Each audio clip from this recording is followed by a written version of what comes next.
এত কম খরচে যদি একই রকম স্বাদের খাবার পাও তাহলে চিকেন মাটন কেন কিনতে যাবে বাপু এত দাম দিয়ে? চিকেন ছাড়াই সয়াবিন দিয়ে চিকেনের স্বাদের সয়াবিনের কিমা বানিয়ে ফেলো। আর যারা সয়াবিন পছন্দও করো না, কথা দিচ্ছি তারাও খাবে, বারবার চেয়ে খাবে। তার জন্য প্রথমে 10 মিনিটের জন্য সয়াবিনটাকে সেদ্ধ করে নাও। এবার জল নিগড়ে মিক্সিতে দিয়ে সয়াবিনের কিমা বানিয়ে নাও। আর এদিকে দুটো আলু সেদ্ধ করে ম্যাশ করে নাও। তারপরে কড়াইতে তেল দিয়ে শুকনো লঙ্কা আর গোটা গরম মশলা ফোড়ন দিয়ে পেঁয়াজ কুচি দিয়ে লাল লাল করে ভেজে নাও। এরপরে টমেটো কুচি দাও।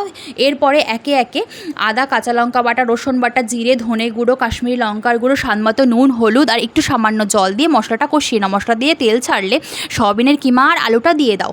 তারপরে কষিয়ে অল্প গরম জল দিয়ে দাও। তারপরে নাড়িয়ে চাড়িয়ে ওপর থেকে ধনেপাতা কুচি আর ঘি, গরম মশলা, চিনি দিয়ে নামিয়ে নাও। এরপরে গরম ভাতের সাথে কিংবা পরোটা, রুটি, নানের সাথে পরিবেশন করো।